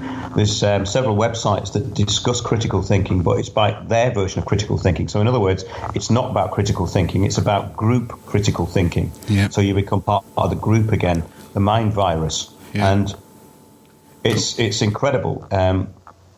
But yeah, your thing about the UN is, and the New Age is extremely important. Robert Mueller's worshipful view of the UN, this Director General of the UN who brought in all the New Age stuff in the 70s, is no doubt a principal reason, it says here, why he was awarded the UNESCO Prize for Peace Education in 1989. Mueller's new concept of what is good or bad translated into the UN granting accreditation to the notorious Kinsey Institute, so it could join the Sex, Information and Education Council of the United States. Now, Kinsey was very much into all this sexual subversion, and we could look into that at a future date. But people should look up Kinsey and what he was about. And the UN watchdog group, there's actually a UN watchdog group called Centre for Family and Human Rights. It's called CFAM, has reported extensively on the UN's promotion of abortion, paedophilia, and the LGBT agenda. Okay, that's really quite interesting. Pro-family groups, hoping the United Nations would quit pushing homosexuality and gender confusion on children under new UN Secretary General Antonio Guterres, are going to be very disappointed. Not only has the globalist institution not reined in its activism on behalf of lesbian, gay, bisexual, and transgender, and whatever else it is this week, agenda, the UN's new LGBT czar is using taxpayer resources to push the indoctrination into schools worldwide, and especially on young children. Simultaneously, the UN is helping to wage a global war on religious liberty, much of it under the guise of protecting LGBT activists from stigma and discrimination. Critics, though, are fighting back. This is from a website I was looking at today. Yeah, but basically, we've got the new goals of the Agenda 21 development, and we've got the global citizenship program, which is ongoing, which they're pushing through Common Core into every school. And a global citizen, it says here, is aware of the wider world, has a sense of their role as a world citizen. Well, wait a minute. You have to define what a world citizen is. And their definition of a world citizen is somebody who basically adheres to the 40 chapters of sustainable development. Respects and values diversity, yawn-tastic. Wants to tackle social injustice, again, yawn-tastic. Believes that all children and young people have a right to an education. Now, this is quite interesting because what they're trying to do is they're trying to indoctrinate the kids from preschool to about 10. That's what they want to do. They want those, because those years are very, very important, especially up to 8 years old in the education and the worldview indoctrination. Takes action to make the world more equitable. Now, equity is value, and it's about what exchange really is about. So, but they don't mean, when they say social equity, they mean the opposite. It's not about social equity. It's about having no rights, and that's equity. So all of these terms are totally meaningless in the respect that the way they're being promoted is not what they are. So that is, again, a huge wake-up call to people, and they've got to realise that, you know. It carries on, lives and promotes a sustainable way of life, yet the 40 chapters of Agenda 21. United World Schools Global Citizenship Badges. How do the badges work? There are 4 badges available. Bronze, all ages, 5 to 10 hours over 1 term. Silver, typically for 11 to 16-year-olds, 15 to 30 hours over 6 months. Gold, 14 plus years, typically achieved over 12 months or more. Platinum for the ultimate ambassadors and champions, 16 years plus. Links to career and higher education pathways. So here we go. This is how they're finding the change agents. They're weirdly now all the ones that they can brainwash and they're making them ambassadors and champions. And of course, they go to the change agent groups, all these things like unlimited, locality, intentionality, etc., etc., etc. Just look up change agent groups. We've got an article called Big Society Change Agents. We've covered this in great detail. And they become the social entrepreneurs in your community. So they become the people who are organizing what goes on in your community hub, which is not a community center, but you're going to have a community hub. And everything that's going to happen in your community comes out of the community hub. Yes, your little fake phony newspaper telling you what you're going to get, your Delphi Technique newspaper given away in local pubs, if there are any, and of course all the other places where people congregate, which has happened in Waltham Forest and is now happening in Tottenham. We've got the Tottenham Free Press, and we've had the Waltham Forest Echo. Both come out of a place in Waltham Forest called the Mill, which is run by an organisation which links into an organisation called Social Spider Network. Yeah, look up the Social Spider Network. You'll find that quite interesting. And it originated out of these people in Walthamstow, because they knew that Walthamstow was going to be very, very popular because Hackney had already been kind of gentrified, so they needed an area to transform very, very quickly, almost overnight. They chose Waltham Forest. They closed off all the roads. They brought all the yuppies in. They put the house prices through the roof, and they're building flats everywhere. And those houses one day will be gone. And this is the first phase of building the super city. And when I go and look at this stuff now, it's scary how quickly it's happened. So these are the people who are going to be enforcing it. They're already in place.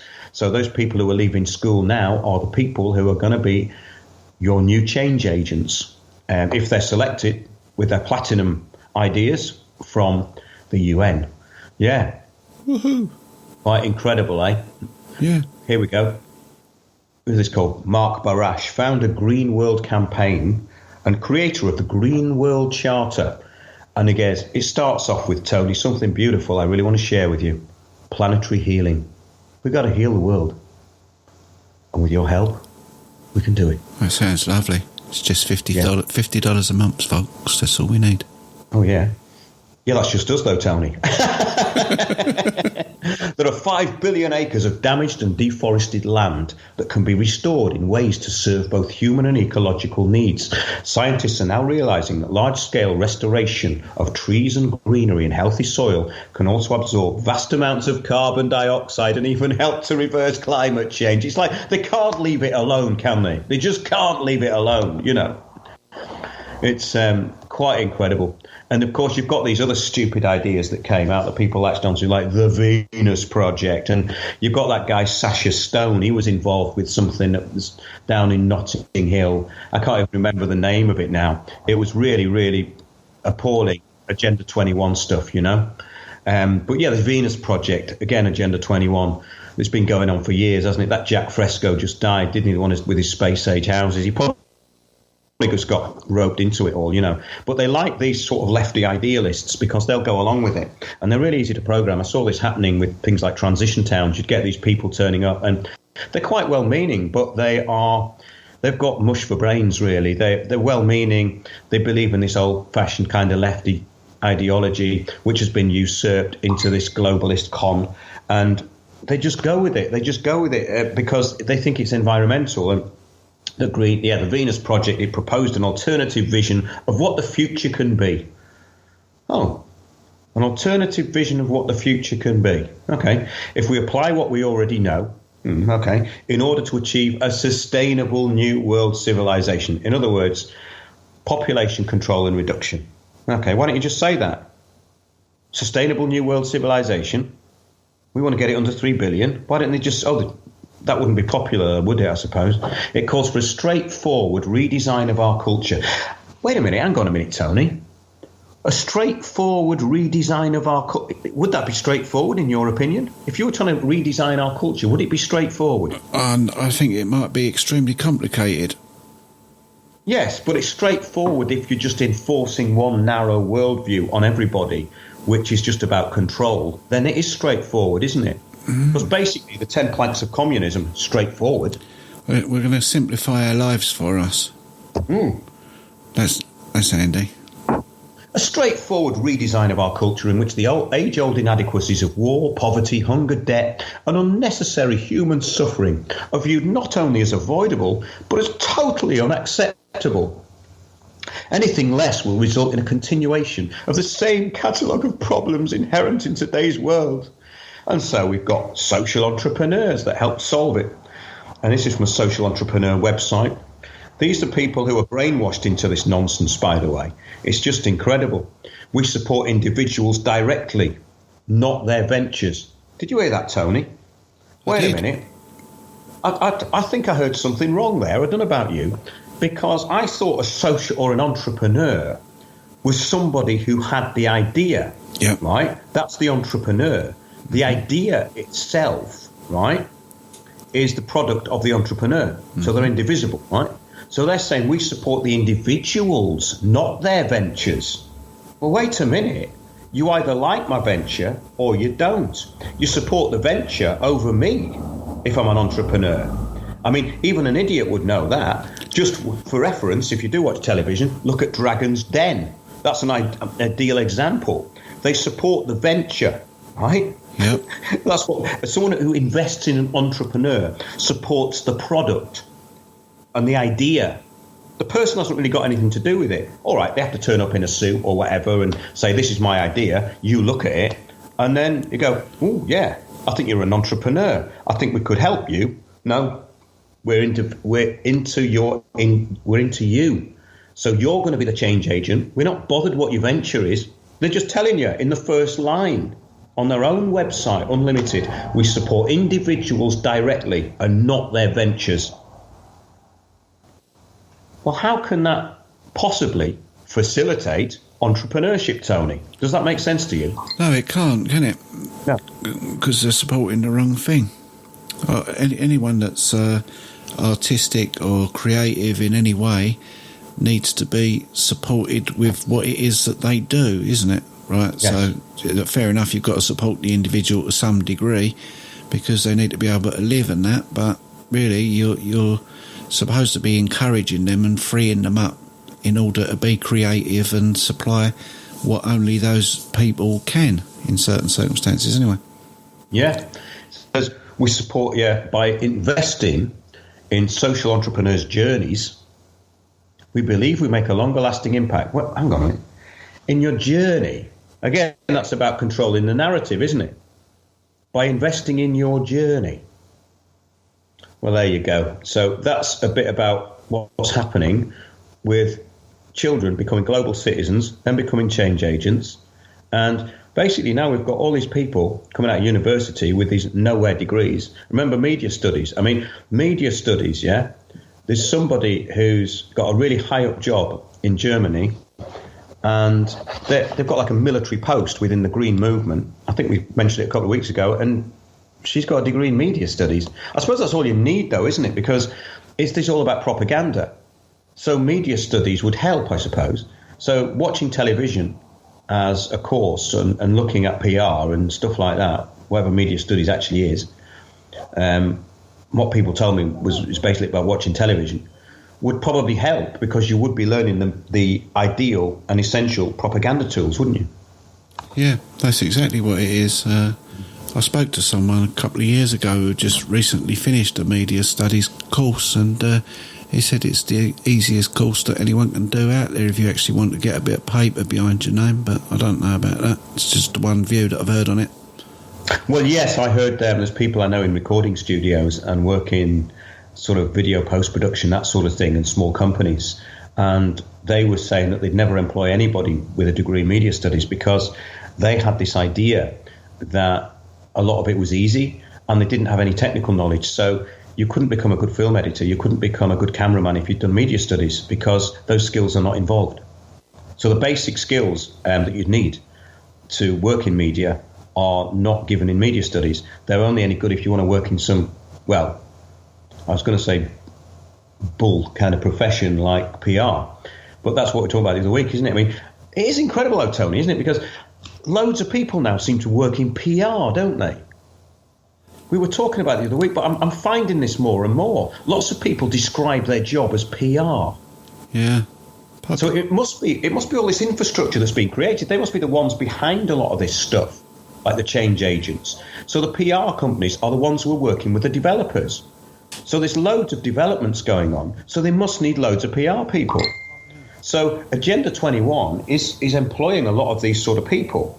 Yeah. So it's a kind of, yes, it's the most worthless idea of an industry I can think of. Well, it's another job where you've got to be a waffler, basically, isn't it? You're selling something to people, and really you've got to be selling it different to what it is, or you wouldn't really be needed, would you? Exactly. That's what I see, anyway. Yeah, I know. This is a good one as well. I think this is from an organisation called Our Bright Future. Our Bright Future, Tony. It's a £33 million programme funded by the Big Lottery Fund and run by the wildlife trusts. Our Bright Future aim is to tackle the three big challenges facing society today: a lack of cohesion, a lack of opportunities for young people, and vulnerability to climate change. They can't leave it alone, can they? You just can't leave that one out. I mean, whatever it is, whether it's empowering women or something to do with housing for all, it's always got to be about climate change. Otherwise, the scam can't work. So they have to keep reinforcing the scam. It's interesting they put it third. Yeah. They usually put it third, which is the impact, isn't it? It's the setup. It's like the magical three. So jokes are done in the stage of three, aren't they? You know. Yeah. I'm thinking of getting us a little sound effect that I can play every time you read that out. Vulnerability to climate change. I can't believe that one. I mean, I just put that one up. Our private, a lack of cohesion. So what they're saying is our future, they're going to be funding us because we have a lack of cohesion. So they have to come in and be the cohesive bond through their change agents and their crap. So they become the cohesion, right? That's what they're saying. A lack of opportunities for young people means that they're going to mentor them all into this nonsense and get them all working for nothing. And we're all vulnerable to climate change. I don't know about you, Tony, but yeah, I'm vulnerable to climate change whenever I leave the house. You know, I sometimes don't go out with the right coat on. It's dreadful. Yeah, it's hard not to be vulnerable to climate change in the UK, because I remember as a kid, my old man used to say, if you don't like the weather here in England, just wait a minute. Climate will be changing. Well, that's it. And, of course, they say, we describe the wide variety of organisations which social entrepreneurs set up as social ventures. A social venture can come in many forms of legal structure, but it must have social impact, and its number one purpose, obviously, is social cohesion and climate change. Okay, we've got it now. We can pull that one away. When we put education first, we can reduce poverty and hunger, end wasted potential, and look forward to stronger and better societies for all. Grinning useful idiot and occasional taker of sincerity pills said that. Can you guess who that was? No. Ban Ki-moon, former UN General Secretary. Mm-hmm. Yeah. Shaping urban agendas. This is what we've been talking about. Our cities taking on the world. This is from this month, actually. Contrary to its practice to date, as of the 2018, the European Commission's engagement policy with subnational entities will no longer conflate local authorities with civil society organisations. This change, recently agreed by the European Union, emerged as part of a reflection on how to engage on urban issues. In effect, it means that local governments have gained recognition as an intermediary step between national governments and civil society organisations. Well, that's the whole thing about Agenda 21, the global action plan implemented locally. Mm-hmm. They're trying to, it's the way they spin this stuff. It's incredible, but it also begs the question as to who actually reads this stuff, you know, because it can only be the change agents that read it, because nobody that I meet actually knows anything about it. Nobody, you know, they don't know any of this stuff, and it's all online. So I just find it incredible that when you look into this, which we've been doing tonight, and trying to give you a bit of a sort of broader view of it, is that it's so interlinked. It doesn't really matter where you jump in. It's always the same outcome. It's always loss of rights about climate change. That's all it's about. It's about giving up your inherited estate, your anything you've got, anything you're given for the collective whole, which is exactly what Brave New World's about, because they don't face death in Brave New World. And that's a big part of this. It's about not facing reality. in the end, in Brave New World, what happens is you're given a drug and you're told throughout your life that death is good, death is happy, death is good. And what they do is they avoid everything. Everything's about avoidance. And this whole language, the whole thing about Agenda 21 is about avoidance of real issues. It's about a completely fake control narrative, which we talked about from the Soviet subversion things at the beginning of the show. And we talked about lie one and lie two, and the public are put between the two lies because there's one big lie and they're split into two just for convenience. And then it can those two can be split into sub-lies. And basically, the elites above all this know it's rubbish. But the useful idiots love to enforce it. It's very clever, and it's according to a lot of the Russians, they believe a lot of it goes back to ancient Egypt and Akhenaten. I mean, I'm not sure about that. Their system of governance does seem to be along similar lines, but as far as the propaganda goes, I don't know. But as Saul Alinsky said, infiltrate from within. So that's my advice to that lady who had the form. Use the Saul Alinsky method, which they use against us. Infiltrate them from within. Don't tell them what you're going to do until you're going to do it, and then make sure it's effective. So get everyone to that meeting, get them all to present those ideas and say, well, we filled this in on the form. Why aren't you addressing what we want? You're representing us. You obviously don't represent us. We need to vote now and have our own facilitator put in. Let's have can we vote on having a facilitator? Who wants our facilitator? And you'll put your hands up. See them run. That'll be fantastic. And I'd love to see that happening all over the country, because once this template is broken, it is finished. But the way it's being implemented is so quick, and it's beneath the radar of 98% of the population. It really is. But how can something so obvious and that's been made so public and children are being brought into be beneath the radar? Because it's in plain sight. They're telling you what they're going to do, but they're just using different language. In other words, it's like the Soviet subversion technique ending in normalization, which means basically the culling, the murder of anybody who gets in their way, and that's normalization. So this is the same sort of language. It's exactly the same, in fact. Yeah, it's just incredible. But we've also got the Parliament of the World's Religions. We talked about that, didn't we, Tony, a while ago? We did. And this is from 2015 when they started bringing in this Agenda 2030 stuff. Leaders of Utah, this was, in Salt Lake City. Leaders of faith, government, academic, civic and grassroots organisations convened on the theme, Reclaiming the Heart of Our Humanity. Doesn't that sound like a good idea? Working together. It sounds lovely, doesn't it? Working together for a world of compassion and peace, justice and sustainability. They can't leave it alone, can they? They can't leave it out. It's got to be in there.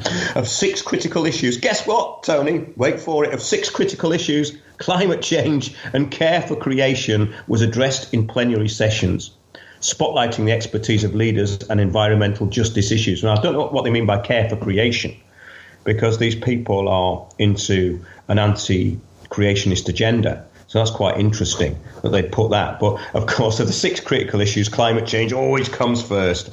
So here's some of the keynote speakers, their quotes. I think we should finish with this because it's quite interesting. Brian McLaren. Global warming is a matter of science and economics and politics. But it is a spiritual, moral and religious issue also. That's incredible, isn't it? Just run of the mill for this show. Yeah. Well, we do like to give the quotes of our leaders, you know, our future leaders, our social entrepreneurs, you know. The movement we need must transform organised religions into organising religions, controlling the narrative. So in other words, you don't join a religion for spiritual enlightenment. You join it because it's part of a Saul Alinsky type change agent movement that advocates change. The burning, oh, here we go. Get your yawntastic earplugs out. The burning of fossil fuels is closely related to the combustion of human beings. Wait a minute. Tony, I think this is a good one. The burning of fossil fuels is closely related to the combustion of human beings. Now, I don't know anybody who's combusted, do you?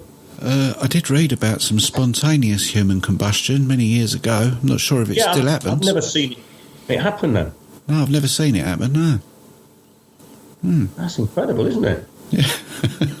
The extra heat energy trapped by all that man-made global warming is now equal to the heat energy that would be released by 400,000 Hiroshima bombs exploding every single day in our atmosphere. I think he's been to some histobunk lessons, don't you? Yeah, you've frightened me now. Not only is the atmosphere telling us we must change, Mother Nature is telling us we must change. That's that Robert Mueller again, with his promotion of the Deepak Chopra's Sri Chinmoys and Brahma Kumaris and all the rest of the Hindu fake cults, you know. Oh, dear. But we've got to remember that also the Pope was on board with this as well. The official adoption came shortly after Pope Francis addressed the General Assembly stating, "The adoption of the 2030 Agenda for Sustainable Development at the World Summit, which opens today, is an important sign of hope."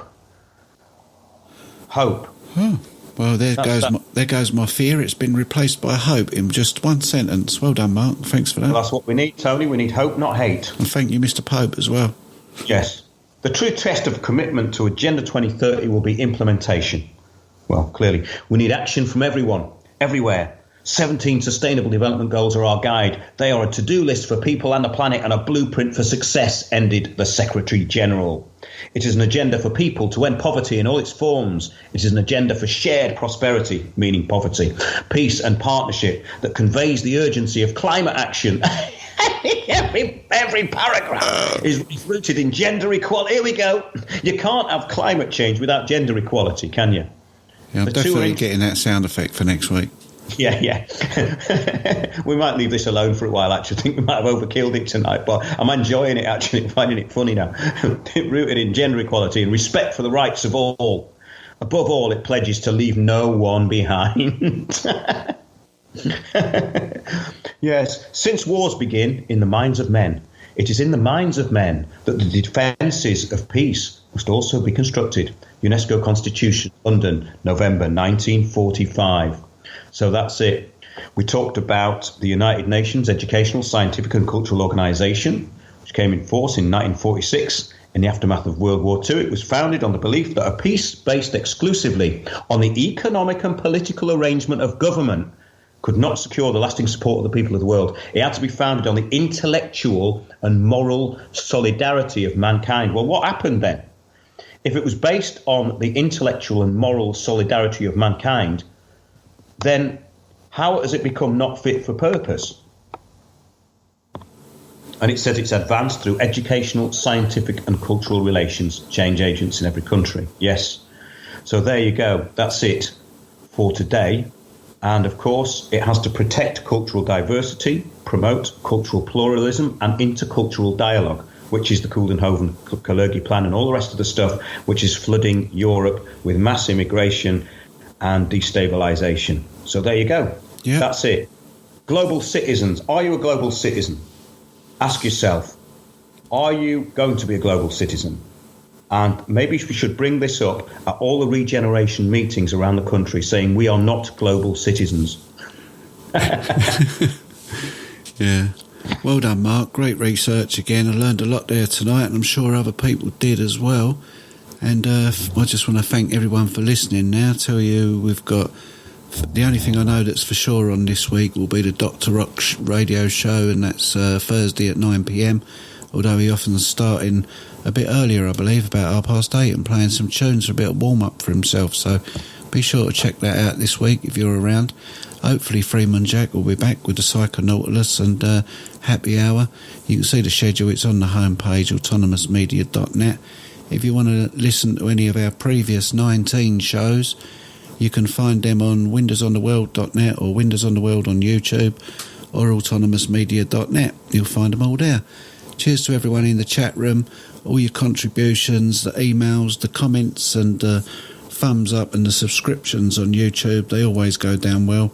Oh, yes. They do help us out. And we're up against an awful lot when it comes to media, money and all the rest of it. Don't like talking about money. But have a chip into Mark over there on windowsontheworld.net. Help him get about. He puts a lot of time in, always travelling around and meeting people, interviewing and doing a lot of hard work, and mostly at his own expense. So don't be frightened to chip in, and then you can consider yourself as doing something to help out. That would be nice. Support cultural diversity, Tony. Thanks, I everyone. need to be empowered. Yeah.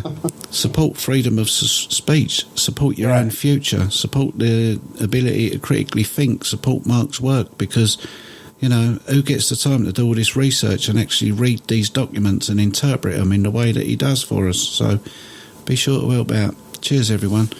And we'll see you next week. Have a good week. Cheers, Mark. Peace, Tony. Thanks. Join me, Mark Windows, with Tony Hurst for Windows on the World Live every Sunday 9 to 11 p.m. GMT at autonomousmedia.net.